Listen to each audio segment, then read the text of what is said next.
Hi, everybody, and welcome to today's colloquium, Engaging the Reader, Bringing Sociological Practice to the Public. My name is Carol Glasser, and I am the current chair of the American Sociological Association's community for community engaged scholars and teachers. And, and that is the group that is sponsoring today's event. We are really excited today to have this presentation. The idea of this presentation was actually an idea that came forward from our student advisory board. And so we were really happy to jump on this issue and find some people who are willing to speak. And we're really lucky that one of our own community members, Colleen Wynn, has this expertise and is on a wonderful team of individuals who do workshops like this. So without further ado, I will introduce the speaker. As the talk is going on, I do want to let you know that you can feel free to use the chat and I will be moderating the chat. And if you have questions that you want to ask during the Q&A, you can pop them in the chat and I'll be keeping track of those. Today's presentation is called Engaging the Reader, Bringing Sociological Practice to the Public. We have three presenters. I will introduce them briefly, but I will let them do longer introductions when it comes to their turn to speak. We have all three of our presenters are from the University of Indianapolis in the Department of Sociology. We have Elizabeth Ziff, who is an associate professor, Colleen Wynn, who's an associate professor and the chair of sociology, and Amanda Jayne Miller, who's a professor of sociology and co-director of the Teaching and Learning Center at the University of Indianapolis. So I will now turn our talk over to our speakers. All right, I'm going to get our slides pulled up here and share those. And then I think actually Liz will be kicking us off. Excellent. Thank you, Colleen. Hi, everybody. Thank you so much for joining us. We're really excited to have you here and to get to talk about op-eds with you. I'm Liz Ziff, and I, of course, am at the University of Indianapolis, as mentioned. And I'll be kicking off our chat today with just going into a little bit of, why write an op-ed? What is an op-ed? If we could move to the next. Awesome. What is an op-ed? So this is literally the opposite of the editorial page. And so like, oh no. And essentially, I think we've all read op-eds, but to sort of get into the nitty-gritty of what the publishers or editors are going to be looking for, it's a guest written piece for a major publication which expresses an opinion and an action step. Quite often, it's going to be tied to current events, but not necessarily so like in the most flashy of ways. And we'll talk about that a little bit later. But it's really your opinion about how to improve matters. So already off the jump, this is for most of us quite a different way of writing. It is, not the way we academically write. It's not a journal article, right? This needs to be accessible. It needs to be something that somebody can just pick up and jump into. It also needs to be personal, which is something we're told quite often not to do. Both in terms of having your personal voice and your perspective come through. And so we're not really just looking for mere analysis here. They really, by definition, are opinions and should advocate persuasively for something.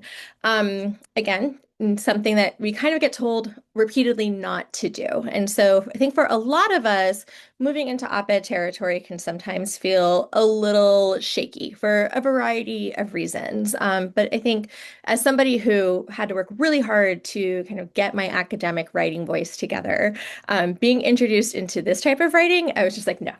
Like this is against all of our rules. But it's really fun because you can say exactly how you think your state should protect the environment. Or right now in Indiana, we are getting the third push to try to redistrict. So maybe you have thoughts about that. Or maybe you have thoughts about the White House change in foreign policy or whatever it might be. The best op-eds, the best opinion pieces are going to have that clear, persuasive, well-argued call to action. This is another thing that we don't often get to do in our academic writing. We should leave our reader with thinking about something that they can take action on and do. And so really you should be thinking about what do you want your reader to do, to think, to feel as a result of this piece that they're reading. Now, why? Why write an op-ed? Most of us have a lot on our plates already. We are, trying to get that academic publication or trying to stay up on grading or whatever it might be. But there are a lot of reasons why writing an op-ed can be fulfilling. First and foremost, I think for a lot of us, and I would imagine for this group, you can reach a far wider audience. You get to participate in some aspects of public sociology there. A lot of our academic work, as much as I would love to think that everybody read my first journal article, I know not everybody read it. I don't even think my whole family read it. However, very easy for them to pick up an op-ed and read that. And I do know those got emailed around when I do write mine. Personally, I find it's a great way to channel my rage. Usually, again, with academic writing, right, those are long-term projects that we are part of. And so it's not a place where we get to be responsive to what is going on. It's also kind of fun because you can stretch. You can write about something outside of your research area that maybe you're passionate about or just learned about. I think a lot of people end up in sociology because we're pretty curious and there's a lot of things we find interesting. And so this allows us to maybe write about that topic that's been on the back burner for us, research-wise or academically wise. It's also a really great way to get to collaborate with people. You can sit down an afternoon in a coffee shop, hang out with some friends, and write an op-ed. And that may sound really far-fetched because we're used to writing taking a long time, but you really can get the bones of an op-ed together in actually as little as 15 minutes, however hard that is to believe, but also in a few hours. It's also a great way to connect across disciplines. All three of us have done op-eds with people from completely different disciplines than the ones that we work in, where we're by no means, the experts. And that's the great thing about op-eds. You don't have to be an expert the way that we're used to thinking about it. You can respond to those current events. You can call for those action steps. And we also understand that this year has given us a lot of new hurdles when it comes to putting our thoughts out there on paper for people to engage with. And in some states and in some institutions, right, what you can write about, what you can say. Of course, there's been attempts and have been successful attempts to really curtail that. So as far as thinking about how to get into this practice in our current era, we encourage people to think about material from your discipline or guidelines or governing bodies or accrediting bodies or whatever it might be that you can fall back on. You also might want to consider connecting with senior faculty or a tenured faculty person to take that lead authorship. Also think about the outlets that you are pitching to and how you might write about the issue. As sociologists, we also, I think, are keenly good at talking about an issue to a wide variety of audiences, because a lot of us teach, for example, gen eds, and we have a wide variety of students. And so using those skills, right, to be able to figure out how we can maybe use different words or talk about an issue in a certain way, that's a strength we have. And then also for a lot of us, this could be a way of getting some accolades for either promotion or our dossier or whatever it might be, and specifically to think through things like earned media. So by getting your op-ed out there and by proxy your university's name out there, how much free marketing dollars did you just get them? And that might feel maybe a little yucky for some of us, not what we're trained to think about. But the reality of higher ed these days are these are things that we should start to be able to feel a little more comfortable talking about, so that we can keep doing the things that we want to do.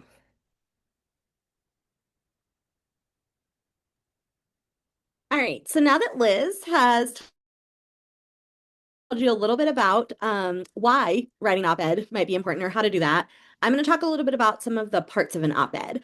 So op-eds start out with a lead,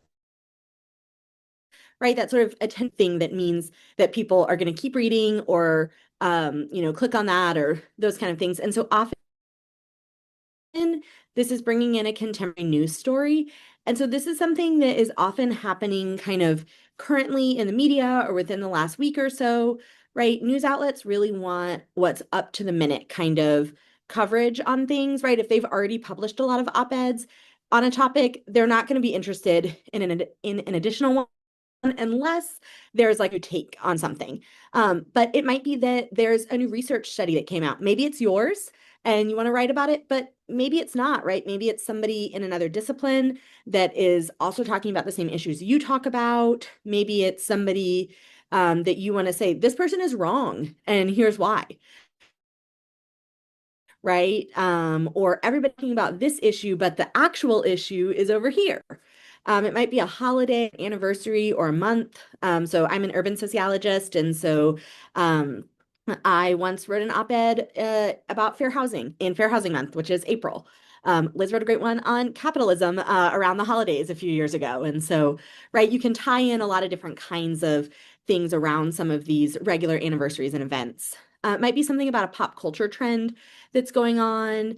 You might start with a dramatic anecdote. So Amanda, as a qualitative researcher, has used some of her parts of her interviews, right? But with some details changed, right? She had to talk with IRB about some of those kind of things, but right, used those as examples to draw the reader in and then talked about the issues relevant to her research. And you might also be sharing your personal experience. So it might be something not about your expertise as a sociologist, but about your expertise as a person who's really into bird watching or beekeeping or something like that, right? Something totally different from what you do in your kind of day-to-day job, or right, even as your expertise as a faculty member. So Liz and I have a couple that we've done on Gen Eds where we've talked about, our experiences as people who are teaching a lot of those kinds of courses. And we're often starting with some of those anecdotes and our personal experiences there. You also want to, of course, provide evidence and make your argument there. So you're usually kind of stating your argument near that top of that, right? Kind of at the end of that first paragraph. Or sometimes in its own sentence. And then you really have usually 2 to 3 kind of body paragraphs where you're talking about the evidence there. And so that evidence might be academic research on a topic, though I will say many news outlets don't like what we consider to be recent, right? Things in the last 5 to 10 years. They're like, well, what was published this year about the topic? And you're like, well, that's not how academic research works, right? There's not always brand new stuff. But sometimes there is, right? And so, try and cite the most recent kinds of things you can there, or you can just say things like sociologists know, or it's well established, right? And then you're kind of citing some things, but maybe you're skirting around some of that recency issue. It can also be information from think tanks and other kinds of reputable organizations and statistics there. It can be personal experience. And so, right, some of your evidence might be your expertise as someone who conducts this kind of research or someone who teaches sociology, right, and the things you've seen in the classroom. And so, or your experiences as a person living life, right? And so, of course, you don't want just that one type of evidence, right? Ideally, a mix of evidence is great, right? But it can also be evidence about programs in other places, right? Maybe you're writing an op-ed for your local newspaper and you want to talk about something that's working from another state. And so you can bring in evidence of that working, right? Maybe news articles or something like that. Right, so you're really building that case there, which sociologists are uniquely good at, right? And we have a lot of skills that help us. So Liz mentioned that you don't have to be an expert on something. All of us know how to do literature reviews, right? And to gather that research. And you don't need as much information as you would in a literature review, right? But that skill set is really helpful because you can spend, an hour or a couple of hours reading up on a topic and have enough expertise to be able to write an op-ed about it. Then the next really key part is this to be sure, which is where you get to pre-think about the counter arguments and try to head those off. So you might do this by refuting the other side, and I often begin mine with to be sure, right? But you don't have to. You can have other kinds of sort of lead-ins there, but you might say, okay, you're going to make this argument back to me about this, right? But here's why that's wrong. you can concede a small element. Yes, you're right about this part, but really my argument is more correct for this reason. And you can kind of do the I truly don't care, right? Like you're going to say this back to me and you know what? Like that's wrong. Like I don't care what your argument is. I am right about this kind of thing, right? And of course you want to do that in a more convincing sort of way, right? You want to acknowledge often some of those kinds of things or think about that. And again, I think this is something sociologists are really good at is we are able often to think through, right? And academics in general, but I think particularly sociologists, right? We get a lot of pushback on a lot of our issues. And so we already know how from teaching or from talking to people or doing other kinds of community engaged and public facing work, right? We know what the arguments are going to be back to us. And so I love the to be sure because it's where you get to go ahead and take that argument down in the part of the op-ed, right? And so, and again, I think you have to be thinking about who do you think the audience is for this piece, right? If you're writing to someone where you're hoping to publish in an outlet where people definitely don't agree with you, right? Then that's a different kind of to be sure than if you think people are going to agree with me 70%, right? But I got to sell them on this last 30%. And so that's a different type of argument there. So you really want to be thinking about your readers when you're doing that to be sure. And then for your conclusion, you want to wrap up there. You might have a sort of callback to your lead, to maybe your news story or an example you shared or something. But you really want to end with an action item and something strong, right? You've walked people through, you've gotten them to that point. What do you want them to do now is what you want to be thinking. And it's really not enough to say like, you should care more about the environment or something like that, right? Like you've mobilized them, right? So do you want them to call a legislator? Do you want them to organize about something? Do you want them to stop using straws or something like that, right? Like, what do you want them to do? And sometimes you might have different messages to different groups of people, right? Maybe you have messages for politicians, but you also have them for more regular folks. And you want to include those in there as well. So you don't want to have a whole laundry list, right? But you might have politicians need to get out of classrooms and let teachers teach. And parents, you need to be demanding that, the experts are allowed to structure your kids' education or something like that, right? Most op-eds should only be about 750 to 800 words and definitely no more than 1,000. Now that's going to vary based on the outlets. But we have linked in here some helpful hints from the Washington Post. And we're going to share out these slides afterward with folks. So you'll be able to access those and kind of look at those there. But some op-eds are only going to be about 600 words. But we would really say if you're in that sort of 750 to 800 word range, then I think you're going to be good enough to submit. And then an editor can always cut that down from there if they need to, or if you see that they'll publish up to 1,000, right? You might be able to get a little bit more mileage out of that. And usually they say on their website how to do some of that. So I'm going to turn things over to Amanda to walk us through some examples here. Yes. So thank you, Colleen. I am really happy to walk you through an example of this. But really, I want to stop for a second and talk a little bit more about this idea of expertise. All of you can write what is the equivalent of the grown-up version of the 5-paragraph essay. The actual structure of the op-ed in and of itself is something that is so familiar to so many of us. And even if it's not a familiar form of writing, it's a formulaic form of writing. So the writing portion is not the difficult portion. For what I find is that for many people, the difficult portion is thinking about yourself as an expert. So when we're talking about being an expert in our research area, we're often talking about being one of the top experts at our school or state because we're looking at a subspecialty within a subspecialty within a subspecialty. We have to get really deep to call ourselves an expert on something.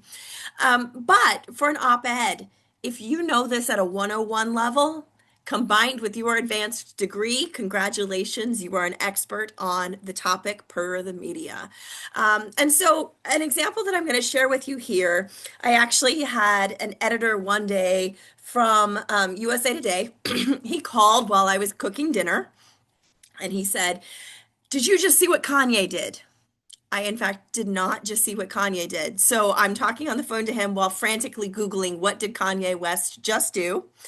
And he said, can you write me a piece about this? But everybody's already done mental health stuff. You're a family sociologist. You got anything different? And I said, well, let me think about it for a bit. When do you need it? He said, could you have it to me by 10 o'clock tonight?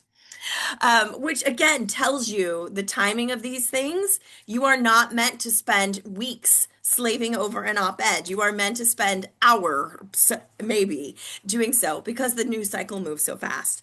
So I made an argument here that most of us will never have anywhere close to the same lifestyle issues as Kim and Kanye, right? But I said one of the things I know as a former therapist and now sociologist who studies family dynamics, so I'm establishing my expertise right in the piece. I know that not only does the result incredibly cringeworthy for those who are onlookers to some of your most intimate struggles, but the challenges it creates for you, your family, friends, and your children going forward can result in a ripple effect. Okay, thank you. So obviously with that argument, right, I need a hook. I need something I can connect to. And I usually find my hook after I make my argument. Now, typically within the op-ed, the order it goes is the hook first, then the argument. But in terms of our writing, it's like how we teach our students to write a research paper starting with the lit review, but then we turn around and none of us ever actually do it that way. So I always like to start with my argument first, and then I find the hook. The hook for this particular news story seemed to be that Kim and Yi, I didn't even know he had changed his name, had put all their business on social media, is essentially what was happening. And by the way, these hyperlinks, many of these are news sources. When you have the opportunity, if you're looking at something that's a contemporary news story, make sure you're citing the publication that you're submitting to. Just like the Journal of Marriage and Family wants resources that lead back to the Journal of Marriage and Family, USA Today wants these hyperlinks to go back to USA Today. And if I didn't get it published there and I were to submit it someplace else, I would have changed out the hyperlinks to make them go to that news source's various ways of doing it. Okay, Colleen? And then I needed some evidence. Well, I'm not going to share all of the details with you. You're welcome to read the piece if for some reason you truly have a strong feeling about Kanye and Kim. But basically, I made three ideas here.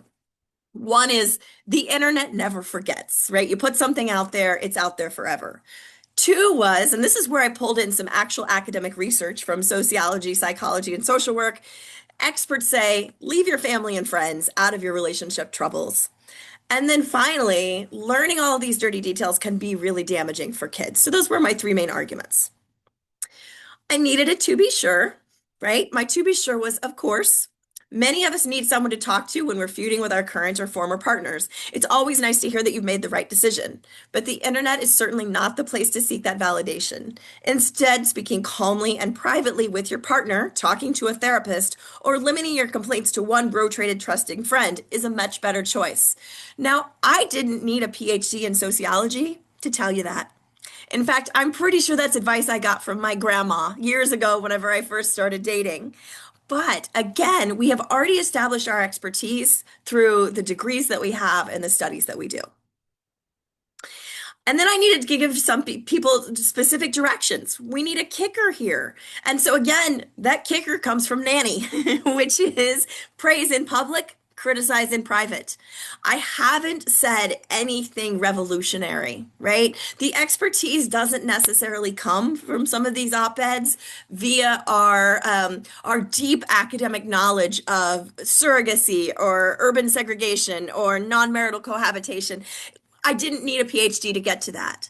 But I was able to use my expertise to put what we know about family dynamics into plain language that can be read by the general public.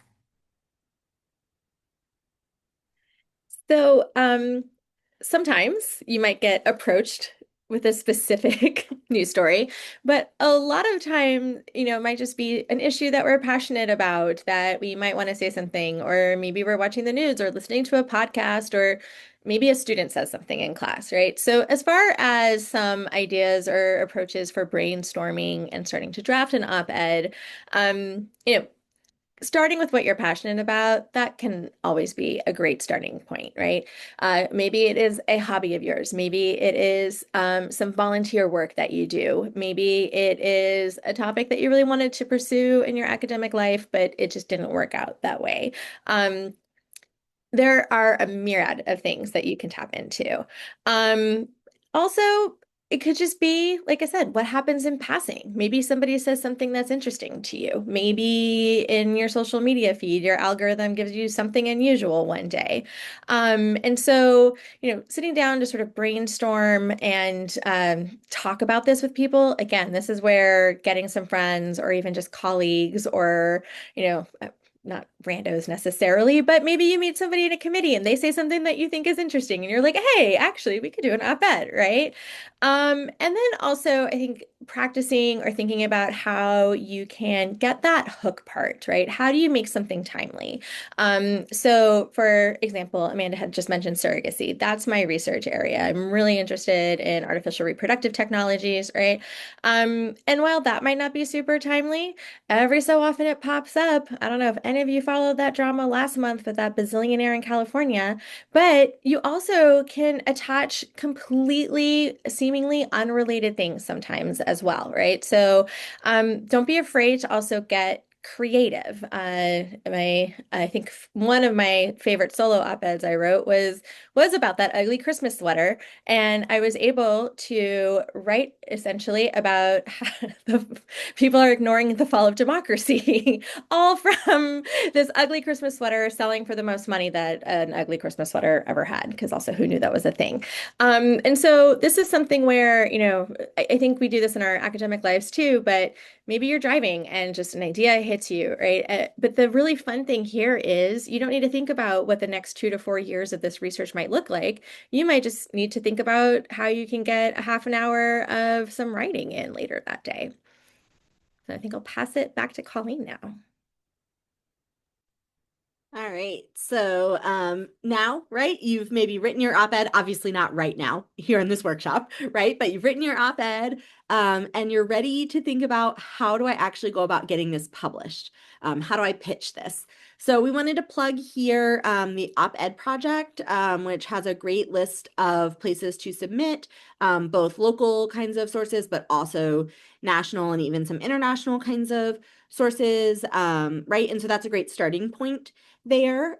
When you're sending your email, the subject line will probably be something like op-ed submission or submission kind of in maybe all caps or something that's going to stand out in those editors' inboxes. And then you're going to want to include a suggested title. Now, often they are going to change your title, right? Sometimes even throughout the day, they'll kind of be changing it because they're looking for what's going to get the most clicks there, right? But we all definitely recommend including a suggested title at least, because you want to be able to try to get your own, maybe as close as possible, right? Because sometimes you're like, what is this title they've picked? I think it definitely makes you more sympathetic to others' titles of articles because you're like, oh, there's no way they picked this, right? You want to establish your expertise in that email. So maybe you've previously published pieces with that outlet. And so you might say, I've been a previous contributor to Newsweek, and you're hyperlinking to one or more of those pieces. You might also say, I am a sociology faculty member in this area, or I have expertise in this topic. Even if it's not your actual research, saying that you are a person with a PhD, right? You're a faculty member or you're a graduate student, right? You have this expertise. We know that not all people have the kinds of expertise that we have, right? And so again, as Liz and Amanda have both kind of said, right, that what we think of as expertise in academia is not what the general public is thinking of, right? Like we're an expert simply by having some of those credentials there, right? Because we can do enough of that research and kind of become a sort of general public expert on this. You want to briefly summarize your argument in that email. So just, a couple of sentences there about what you're going to be arguing in that piece. And then you want to literally paste your op-ed into that email. So imagine this editor is on their phone on the train, right? They don't want to open up your attachment and go to another tab, right? They want to be able to scroll right down and read that op-ed and decide right then. You can also attach it as a Word doc if you want or something, so that if they want to edit in there, they can, but also they can put it into a Word doc later if they want to publish it and if they're going to do some editing on it, right? But you want to kind of go ahead and put it in that email for them. So all they have to do is scroll down. You're trying to make it as easy as possible for them. So we have an example here of a pitch from Amanda and one of our colleagues in the Department of Religion here. And so their pitch is a little bit longer than some of them might be, but they're writing to this editor, Tim, and they're saying new data from the Public Religion Research Institute shows this stark and continuing flight from religion in America. And so they're explaining like this doesn't only impact religious institutions, but entire communities. In their op-ed, they're making this argument, right? And so they're laying that out. And then they're also noting here that Amanda has been published several times in USA Today, and so she's linking to some of those, as well as some of the other places, and that James has been featured in some other outlets, but that this is their first collaboration together. You don't have to give all of those details, right? And you might not have any of them, but you certainly can include some of those other kinds of things. And then you're saying, thank you for considering our submission and signing your names, right? And so if you're collaborating with someone, you want to establish both of your kinds of expertise in there. If you're writing by yourself, you want to just establish yours. And again, it may not even be quite as long as this email, right? And then right below their names, they would have had their op-ed pasted in there. So like before, and you might want to change your signature settings, right? If your email automatically cuts off anything below the signature or something like that, right? You might sort of type your signature information below and then have your regular email signature down at the bottom, right? So we have to sort of circumvent email in some ways here as well. So once you've done that, in most instances, you probably will need to do a follow-up. Depending on how timely that submission is this something that's happening right now that everyone is talking about? You can do that within 24 hours. And if you have something that's a little lengthier, so as a family sociologist, I frequently write about things in June because it's wedding season. Well, all of June is wedding season, so I'm not in quite as big of a hurry. But I want to know if the answer is a no so that I can move on. So you send a follow-up piece that actually is directive and not a question. Hi, Sarah, I just wanted to reach out to see if you've had a chance to consider the piece below for an op-ed in USA Today. Well, I'd love to see it printed there, of course. I also understand you have numerous pieces to review. If I don't hear back from you within 24 hours, I'll assume you're not interested in the piece. And then you literally just move on so that you're not waiting for them to tell you anything. I will say, Colleen and Liz, I'm not sure about your experience with that, but when I have sent that follow-up, I'd say about 25% of the time I get ghosted, about 25% of the time I get a thanks, will pass, and about half the time they're like, oh yeah, wait, hang on, I actually do want it. So there's a pretty good success rate with those follow-ups. We are happy to help answer questions that you all may have. We have our email addresses there, but we also want to give another big plug to our friends at the Op-Ed Project. The Op-Ed Project is a national nonprofit, and their goal is to get more minoritized voices into the media because they have found that a huge proportion of those who are writing op-eds are all of the demographic groups that you might expect that they are. And so they help individuals like you and me who are experts in something, but maybe just don't know how to take those next steps through one-day workshops, through we did a full 1 year, like a kind of fellowship with them. So we want to make sure that we give a plug to them. But also, if you're interested in doing some of these op-eds in your classrooms, Colleen and I have been doing quite a bit of that lately. Me in a 100 level course and her in a more of an upper division specialized major course. And so we have resources in the Trails library through the ASA for you to look at if that's something that you're interested in. And I believe it's material that's going to be shared out with you today as well. So we want to stop there and see what questions you might have before we move anything forward. Thank you so much. So if anyone in the audience has questions, you can use the hand raise emoji, or you could type them in the chat and I can moderate the chat and read aloud any questions that you might have in the chat. Just a reminder, this is being recorded, so if you don't want your voice or your image shown, then you'll want to use the chat. We do already have a question in the chat, and then I'll start calling on people in the order they raise their hands. Stephanie asks, is this the same advice that can be used with Canadian or Ontario newspapers? There seems to be more Canadian newspapers that like to use only their own writers. I'm not sure if you know the answer to Yeah, that. that's actually not something that I'm familiar with. I don't know if either of you are. But what I think I would do in that instance is I would reach out to your own media folks at your institutions, whoever's in charge of your marketing and communications department, and ask what the most normative way to get things published is. It might be that certain newspapers don't have that as an option, but others, particularly some of these that are only online only, seem to be doing a lot more of that. But also keep in mind, this does not have to go to your local newspaper. It could go to an international outlet like The Progressive. I know we've all been dying to get something into the old school Teen Vogue that doesn't really exist anymore. So it doesn't just have to be something that's national like that for that's specific to you. And there are some online kind of international outlets as well that specifically publish folks from other countries. Like they publish US-based folks as well, but I know that they also are interested in perspectives from other places about issues there because they want to make sure they're not just US-centric. Thank you. So we'll start going with people who have their hands raised. I'm trying to keep the order that all these questions are coming in. We will start with Sinem. If you can unmute Hi. yourself.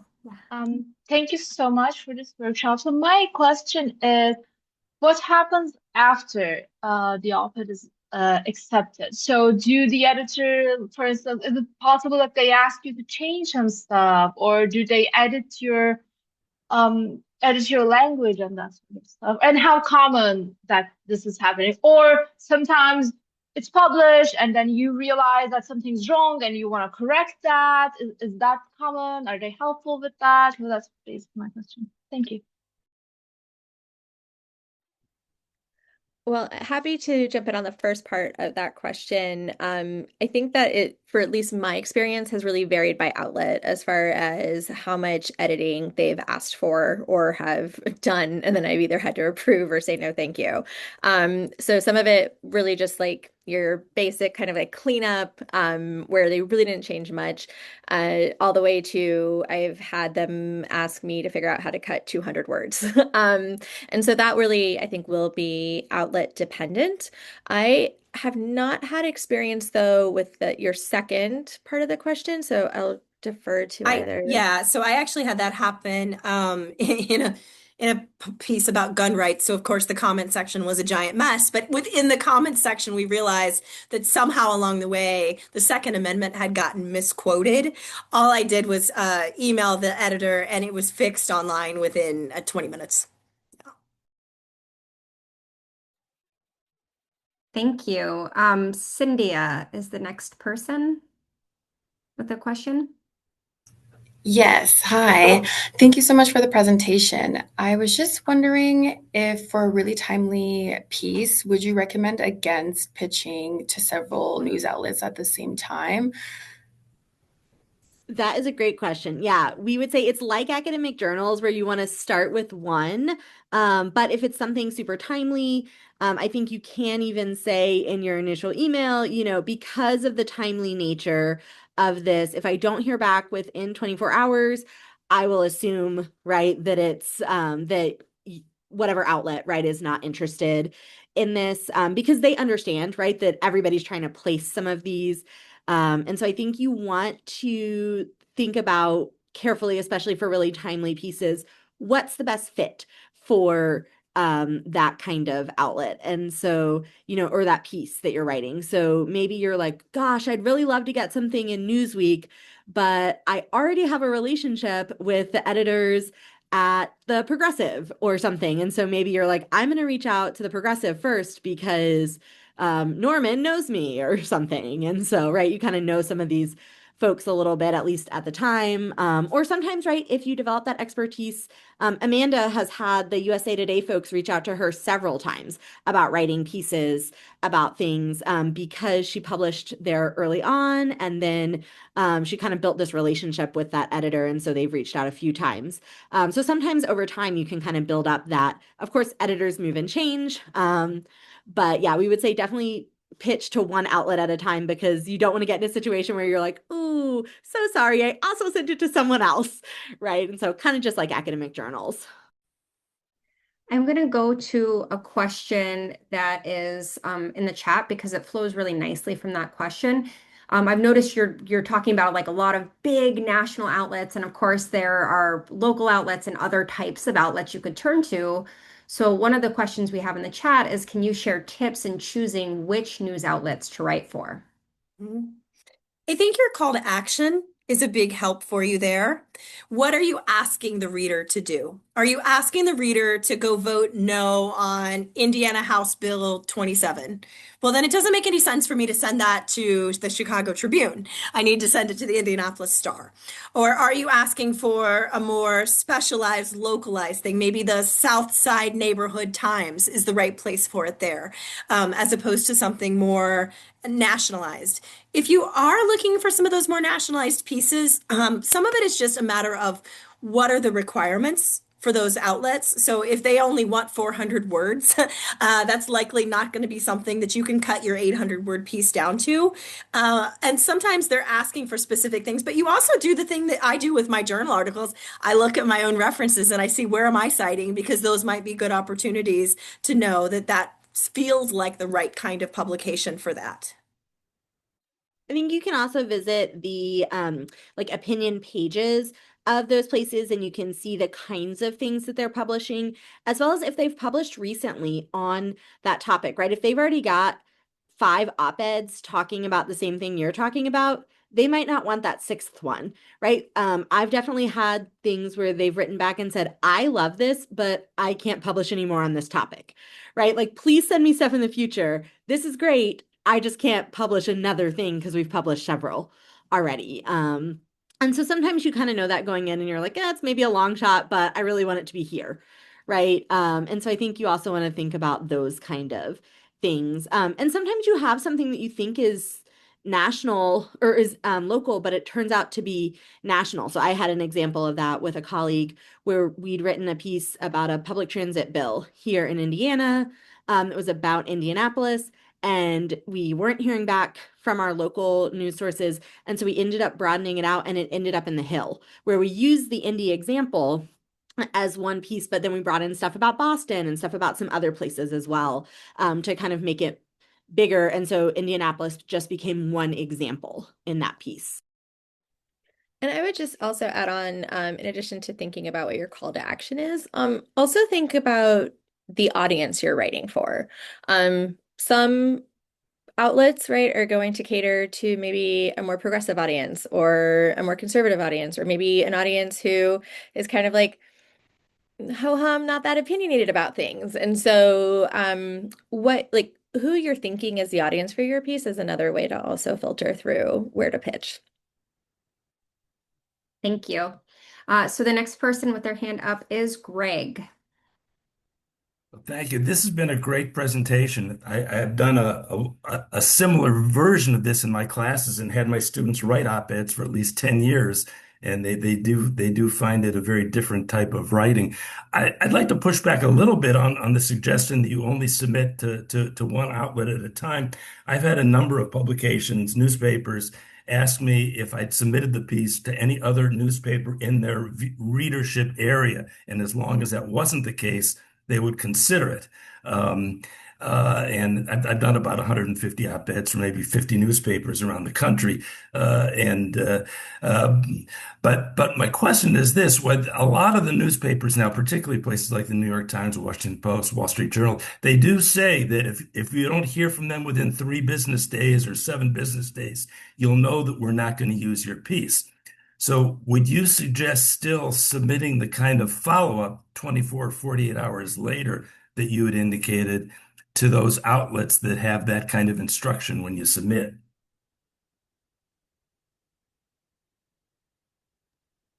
So my inclination is to say no. I think the times that I have where, let's say there's like an auto response, or even on their website, right, if they detail like this is our process, I haven't. That might not be entirely true if it was a publication I was really trying to get into, but I think for the most part, I just listen to what they indicate. But I will leave it to the others if they have a different practice. Yeah, I think I've done the same thing because I think many of those places that are kind of telling you that are getting such a high volume, Right. right? That they're kind of letting you know. Right. But definitely a lot of the other kinds of outlets, we have been able to sort of nudge folks and get those in. And I'll say that that recommendation that we gave about submitting to only one place, that was something that we were told by the folks at the op-ed project when we participated Mhm. in that fellowship. And so that's where that piece of recommendation comes from. And so that's why we're giving that. But it sounds like Greg definitely has a different experience. And so, possibly that one will work as well in some instances. Yeah, let me offer just a couple of comments. A lot of newspapers do have specific instructions on how to submit an op-ed, and they even have a little grid where you fill in the answer to their questions. And I would encourage people to be responsive to those and follow the instructions and do what they're asked to do. You can do this in addition to the kind of paragraph you suggested. And if you happen to know somebody who works for that outlet, particularly if they're in the editorial section, by all means, call in whatever favors you can. Thank you. Um, we have a couple questions in the chat and one person with their hand raised. So I'll just, to mix it up, we'll go to the chat quickly. What advice do you have for someone trying to break into writing/journalism? How can a new writer get past the rejections? Oh gosh, the rejection part. I will say rejection from an op-ed is about 1,000 times easier than the reviews that you get back for an academic journal article. If anything, it is thanks will pass, right? That is the worst thing I've ever heard is thanks will pass. Or any of the edits weren't start all over on this. It was, yeah, your sentence is about 1 million words long. I'm chopping it into two. Right. So this is kind of a friendly way, I think, to get started in the world. Finding a mentor or a friend who has done this before and partnering with them, regardless of whether you have the same expertise or not. And in fact, I would say your op-ed's going to be even better if you don't have the same expertise because you're going to be able to bring your different disciplines together. So I know that rejection piece is hard. Once you do get that first publication, one serious piece of advice I would give you is do not read the comments. So if you end up submitting to a place that has a comment section, don't even look at them. It's not going to be helpful. It's not going to be useful. You're not going to see anything there that you like. And some of us, me, have to remind our mom not to go into the comment section and fight with bots. So you don't tell them you're my mom. So that rejection piece, I know that that's difficult. One thing that does happen though, when you get some of those first few pieces published, you get into the Rolodex, not just of the op-ed editors, but of the folks at that publication in general. So you start getting calls. Not to write something, but do you have something you would like to comment about on this? Could you say something related to that? Thank you. Now we have a question from Kayla. Hi, thank you for the presentation. I found this really helpful. I have a question specifically around citations. So wondering what the citation protocol is for incorporating academic research, how much that is expected or looked down upon perhaps, and relatedly, how do we deal with direct quotes, whether it be an academic source or even an informal interview, especially one that might be confidential slash should we even be doing that? I can answer the first part, and then I'm going to let Amanda answer the part about the interview quotes because we actually have a op-ed we published together that used some information from some of her qualitative research. So in terms of citations, you're really just hyperlinking to something. So if it's a journal article, I'm hyperlinking to to the website of the journal typically. If it's like open access journals where people can read the article, I might be going right to that article, but I'm sending people at least to that journal where they're kind of able to see that expertise there, right? But there's other kinds of things you might be citing as well. And so, right, and you're often just hyperlinking over like 3 or 4 words there, right? Or even one word, right? So a new study finds, right? And you're just maybe hyperlinking on study or new study or something like that, right? And so it's really like you're saying, here's where I'm getting my information from, and folks can go learn more if they want there, right? Of course, if it's your own study, you probably still want to send people, right, to try to read some of those things, but you can talk a little bit more about your own findings and your own expertise there, because you might be saying in our recent publication, we find XYZ, and kind of include that there. I've never really looked at the balance of where my citations come from, but I bet you money if I had to go look and count, about a third of them lead you to an academic journal article. About a third of them lead you to something that is academic-ish, like a Pew Research Center or the Bureau of Labor Statistics. And about a third of them are linking you to the news source, a blogger, something silly that's happened online. So it's kind of that balance. In terms of quoting confidential sources, this is going to be varied by the outlet that you publish in, because I was able, based on what I originally put forward in the IRB application for my interviews, I was able to put forth quotes that were de-identified and had a pseudonym. However, some media sources will not publish a pseudonym, even in an op-ed, right? So we had that difficulty and actually had to go to our human resource protection person on campus. She had to go to two of her friends because this was a new one for her too. But ultimately, what we landed on was using a first initial for the person because we recognized that it was so de-identified that a first initial wouldn't do it made the publisher happy, but it was good enough for us as well. I have Thank you. Sorry. I have a quick question. I know you talked a little bit about, what types of things you would write about, but I think most people on this call, probably not everyone, but a lot of people are academics, and we have too much work, right? We're teaching, we're researching. How how do you find the time? Do you have like a goal? I want to do one every 2 weeks. Do you have some sort of way that you make this actually happen?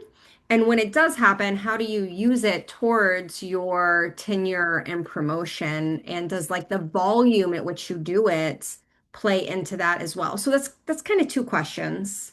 Where do you find the time, and then how do you use it for TMP?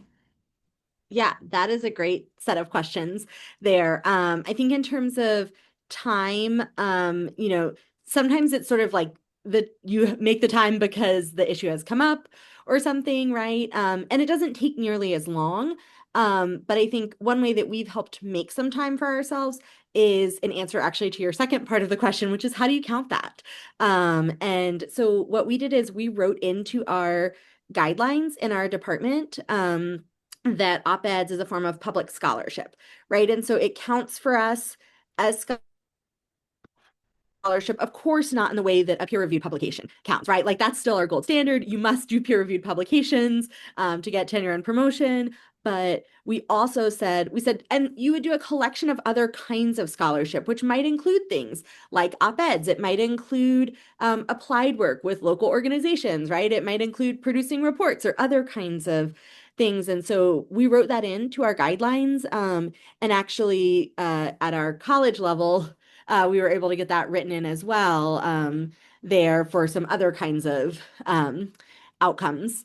And so we would highly recommend trying to get that codified into the language in some way that it could count as a form of scholarship. Again, right, not replacing those peer-reviewed articles because, right, you may have colleagues who are like, no, no, no, right? That's not the same. And it's not the same, right? But it is you using your expertise and sharing that knowledge and information with a wider audience. And sometimes it leads to other stuff. I had an article that I published, an op-ed, and it led to someone called me and said, hey, we want you to come on our radio show and talk about fair housing there, right? And so, and I think that's common for many folks who are publishing a lot.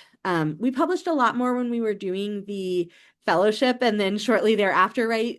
Because they wanted us to try to publish at least two during our year of doing this fellowship, which at the beginning seemed like I'll never be able to do that. And then I think we all had to like much more quickly than we expected that we would. And so we were really in a rhythm at that time. I think now we're kind of more where we're doing it as the ideas come up. and those kind of things. But we also have friends and colleagues that we will say, hey, like, let's go to a coffee shop and work on this op-ed for a couple hours. And you're really able to get a lot of it done in that time period, and have it ready or almost ready to send off. And so even blocking out those small chunks of time can be If really helpful. if you did one a semester or even one a year, I would be impressed, right? I don't think this is something where you need to set yourself a goal of every 2 weeks I'm going to sit down and push one of these out. That just feels overwhelming. I want this to stay fun for you, right? This is a fun kind of writing and compared to some of the drier stuff that we do in our other part of our lives. And so keep it fun. Don't push too much on this one. Thank you. That's helpful. When I heard Greg say 100 and something, I know I can't do that. But it had me thinking that maybe you are trying to publish like one a week or something like that, because I imagine a lot of them just get rejected. You know what? You would be surprised. We have found that the acceptance rate is far higher than we imagined that it would be. And the way that I kind of explain that in my own head is, yes, they might be getting a ton of these, but they're not getting a ton of these from people with a PhD after their name, and a university email. And probably about half of the ones that they're getting are from those people in the comments section, right? Those are probably an easy delete. And right, Okay. it might not be Oh. that acceptance, it might not be at your initial outlet either, right? It might be that it's like you submitted to one outlet, but you end up at another outlet. But sometimes you're actually glad about that in the end, right? Because you're like, oh, I got a much better audience readership here than I might have otherwise, or it led to other kinds of things. And so, right, you are able to try it a few different places. And then sometimes you're like, oh, this is two op-eds. This is why no one is taking this, right? Like I jammed way too much into this. I gotta pull it out. And then you're more successful and you have double the publications at that point of op-eds. So We only have a couple minutes left. Greg, did you have something quick to say since I called you Just out there? one quick thought. When you do this, you need to be prepared for some criticism. I've had two university presidents that I worked at that received letters from angry readers who said I should be fired. And many years ago, I did a piece on insurance discrimination. My daughter picked up the phone, and the voice at the other end said, "Did you know that your daddy is an N-word lover?" And he didn't say N-word. And this kind of thing will happen as you write good op-eds, and you just need to be prepared to deal with it. And I don't say this to discourage anybody. I think it's important to be engaged with these kinds of topics. And I think the advice that we've been given in the last hour has just been great. And I hope everybody will get involved in doing more of this. So thank you, Greg. Daniel, we don't have time for your question. Right before I hand this back over to the speakers, I would like everyone to use their React emojis and give us maybe a thumbs up or a heart if you think that you are going to write an op-ed by the end of this year. Well, not this annual year, that's too soon, this academic year. Nice. Okay, so with that, I love seeing all these emojis come up, all these hearts and thumbs up. Thank you for inspiring us. Colleen, Liz, and Amanda have been nice enough to give permission for me to email everyone who's here the slides from this. So and also the teaching resource. So I'll get that out as soon as I'm able to, probably sometime this week. And then you'll get a second email. Everyone who's registered will be emailed when the video recording of this is available. This seems like a great resource for you to share with your colleagues and your students. We are right at the 2 o'clock hour, but Colleen, Liz, and Amanda, thank you very much. If you have anything else you need to say or you want to say before we leave, all right. Well, thank you so much for this. This was really inspiring, and thank you to everyone who attended. If you're a member of the Community Engaged Scholars and Teachers community, we will be sending out an announcement later this month with our next information on our next colloquium, which we will be having in January, discussing ethical issues that community engaged scholars come across. Thank you, everybody. Bye.